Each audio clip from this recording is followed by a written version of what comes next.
2022 से पहले आप मास्टर्स डिग्री के ऊपर अपने स्पाउस को डिपेंडेंट्स को जी, साथ लेकर जा सकते थे। जी। अगर 2022 के बाद अगर आप आना चाहते हैं यूके में स्पाउस के साथ रिसर्च या फिर आपको पीएचडी की डिग्री जो है ना वो ऑप्ट करनी पड़ेगी। कि में अगर 130 प्लस यूनिवर्सिटीज हैं तो तकरीबन 120 के करीब जो है ना वो मास्टर्स बाय रिसर्च ऑफर कर देंगे। अगर आप या आपके अजीज़ो वकारब बैरून मुल्क खास तौर पर यूके, कनाडा, अमरीका या ऑस्ट्रेलिया में बसने का ख्वाब देख रहे हैं, क्योंकि ज़्यादातर देख ही रहे होते हैं, तो यकीनन आपके जहन में ये सवाल भी पैदा हो रहा होगा कि इस वक्त इमिग्रेशन कवानीन कहाँ खड़े हैं, क्या तब्दीलियाँ हैं। हालिया महीनों की अगर बात करें तो कई ममालिक ने फैमिली वीज़ा पर पाबंदी आयद कर दी है, जिसने बैरून मुल्क जाने के बेशुमार ख्वाहिशमंदों को परेशानी में मुब्तला कर दिया है। लेकिन क्या यूके का स्पाउस वीज़ा अब भी एक मुमकिन रास्ता है? अगर है तो इसके लिए कौन कौन सी शराइत पूरी करना ज़रूरी है, ये सवाल है। इसी तरह अगर यूके का स्टडी वीज़ा लेना चाहिए तो उसके लिए आपको किस यूनिवर्सिटी और डिग्री का इंतखाब करना चाहिए, आपके वीज़ा अप्रूवल के लिए क्या क्या चीज़ें ज़रूरी हैं ताकि उसके इम्कानात बेहतर हो सके, आपके करियर के लिए फ़ायदेमंद हो सके। इन तमाम सवालात के जवाब जानने के लिए इस वक्त हमारे साथ मौजूद हैं मारूफ स्टूडेंट वीज़ा कंसल्टेंट अजीम कासिम साहब। बहुत शुक्रिया अजीम साहब आपके वक्त का। बताइएगा, मुख्तलिफ ममालिक की जानिब से आयद की जाने वाली हालिया पाबंदियों के बाद फैमिली वीज़े के हसूल में सबसे बड़ी रुकावट क्या है और क्या इसका कोई मुतबादिल रास्ता मौजूद है? देखिए, जहाँ तक तो बात है स्टडी वीज़ा की और स्पाउस के साथ विद डिपेंडेंट्स और बच्चों को लेकर जाने की, तो as per international human rights तकरीबन तमाम कंट्रीज़ ही इसको अलाउ करती हैं।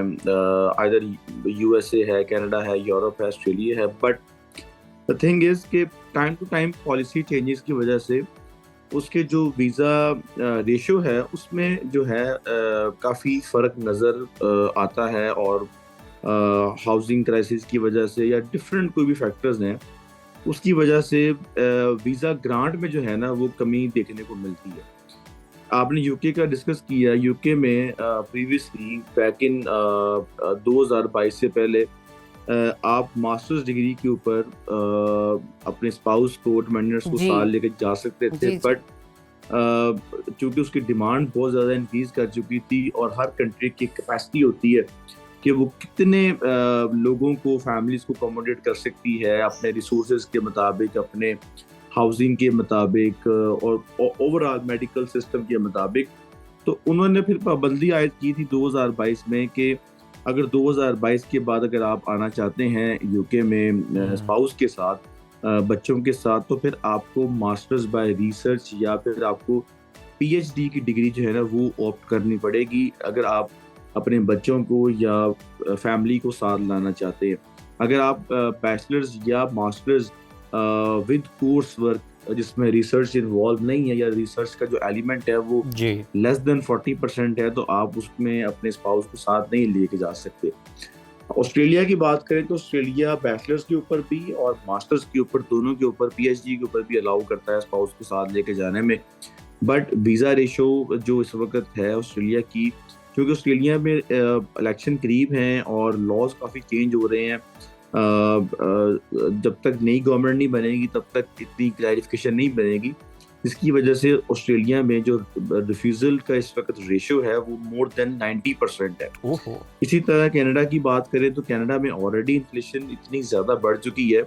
अगर आप इंटरनेशनल न्यूज़ देखें तो ओवर 2 मिलियन पीपल जो है ना वो रात 2 वक्त का खाना नहीं खा पा रहे इस वक्त कनाडा के अंदर, ये हालात है। और हाउसिंग क्राइसिस इस वक्त सवीर शॉर्टेज के अंदर है कनाडा के अंदर।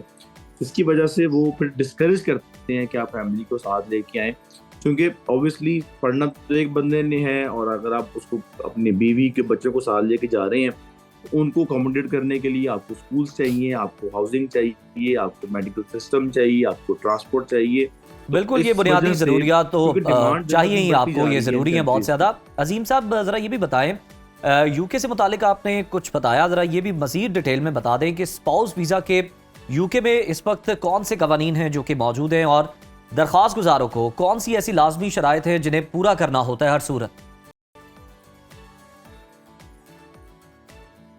देखिए, यूके में जो सिस्टम है स्टूडेंट वीजा का, that is point based system और ये किसी और कंट्री में नहीं है, ये सिर्फ यूके में ही है। कि आपने अपने 70 पॉइंट्स पूरे करने होते हैं in order to get the visa. इसमें से आपके 50 पॉइंट्स जो है ना आपके कैश लेटर के होते हैं जो कि यूनिवर्सिटी इशू करती है, confirmation of acceptance for studies. 10 points आपके बैंक स्टेटमेंट के होते हैं, फाइनेंशियल्स के होते हैं। 10 पॉइंट्स आपके इंग्लिश रिक्वायरमेंट जो आपने फुलफिल करनी होती है आइदर फ्रॉम आइल्स, पीटीई और any other test that is being accepted by the university, वो आपने फुलफिल करना होता है। अगर आप बात कर रहे हैं, अगर आपका क्वेश्चन है regarding spouse visa, dependent visa कि यूके में क्या डिपेंडेंट वीज़ा के क्या कवानीन है, तो उसमें आपको you have to choose a masters, at least masters course by research. इसके अंदर भी 2 कैटेगरीज हैं। कुछ ऐसे कोर्सेज भी हैं मास्टर्स बाय रिसर्च जिसमें आप स्पाउस को, डिपेंडेंट्स को साथ नहीं लेके जा सकते। उसमें फ़र्क ये है कि आपका जो कोर्स का जो एलिमेंट है जो आपके उसमें मोर देन जो आपका कोर्स वर्क है 60% से ज़्यादा जो है ना उसके अंदर आपकी रिसर्च इन्वॉल्व होनी चाहिए। आप पीएचडी में जा रहे हैं, आप डीबीए में जा रहे हैं, आप मास्टर्स बाय रिसर्च में जा रहे हैं, applicant has to make sure कि उसका जो रिसर्च वर्क है दैट इज मोर देन 60%। अगर 60% से रिसर्च पे यानी ज्यादा फोकस तो फिर आप स्पाउस को बिल्कुल ठीक। अच्छा अजीम साहब, ये बताइए कि आपने कोर्स वर्क के बारे में बताया, कैटेगरीज के बारे में बताया और समहाउ कहीं ना कहीं आपने यूनिवर्सिटीज़ को भी टच किया। मुझे ये बताइए ये जो कमिंग इनटेक आ रहा है अप्रॉक्सीमेटली, एग्जैक्ट तो ऑब्वियसली आप नहीं बता सकेंगे, अप्रॉक्सीमेटली बताइएगा कितनी अमाउंट दरकार होती है किसी अच्छी यूनिवर्सिटी में एडमिशन लेने के लिए, और अगर लीस्ट पे हम चले जाए मिनिमम कितनी चाहिए? देखिए, जहाँ तक बात है मास्टर्स बाय रिसर्च की, तो तकरीबन तमाम ही universities masters by research offer करती हैं। यूनिवर्सिटी में अगर यूके में अगर 130 प्लस यूनिवर्सिटीज़ हैं तो तकरीबन 120 के करीब जो है ना वो मास्टर्स बाय रिसर्च ऑफर कर रही हैं। ओके, देयर आर एक्सेप्शंस के 10-15 यूनिवर्सिटीज़ ऑफर नहीं कर रही हैं। जहाँ तक आपकी फी, बिल्कुल यूके इस लिहाज से बड़ा दुरुस्त फरमा रहे थे कि ज़रा डिफरेंट है, क्योंकि वहाँ पर पॉइंट सिस्टम है जो कि आपको कनाडा में देखने को नहीं मिलता, ऑस्ट्रेलिया में देखने को नहीं मिलता और दीगर ममालिक में देखने को नहीं मिलता, और यूके में ये सिस्टम ज़्यादा है। और ख़ास तौर पर ऑस्ट्रेलिया की अजीम बता रहे थे कि वहाँ पर चूँकि इलेक्शंस होने वाले हैं तो फिर इस वक्त सबकी पॉलिसीज़ पर नज़र है कि कौन सी पॉलिसीज़ आएंगी और कौन सी जो जमात है वो गवर्नमेंट में आएगी, पावर में आएगी, फिर उसकी अपनी क्या तरजीहात होंगी, कौन कौन सी पॉलिसीज़ हैं जो कि वो बनाएंगे। हम पॉइंट्स की जब बात करते हैं तो उज़ैर पॉइंट्स तो ऑलमोस्ट हर कंट्री के अंदर होते हैं जिसके थ्रू आप अप्लाई करते हो, परमानेंट वीज़ा के लिए भी, रेजिडेंसी के लिए भी और स्टूडेंट के लिए। लेकिन यूके की खास बात जो हमें समझ आई कि उन्होंने कुछ देर के लिए बंद कर दिया थे वीज़ाज़ और दोबारा से स्टार्ट कर दिए स्पाउस के हवाले से। तो बड़ी पॉजिटिव बात है कि अगर कोई मास्टर्स के लिए अप्लाई करना चाह रहा है तो वो अपने स्पाउस को भी साथ ले जा सकता है। एक और चीज़ भी जो यहाँ पर ज़रूर डिस्कस करने वाली है वो ये कि रिसर्च पे ज़्यादा फोकस है यूके का। मतलब मिनिमम आप अगर जा रहे हैं तो आप मास्टर डिग्री के लिए वहां पर जाएंगे, उसको वो प्रेफर करेंगे।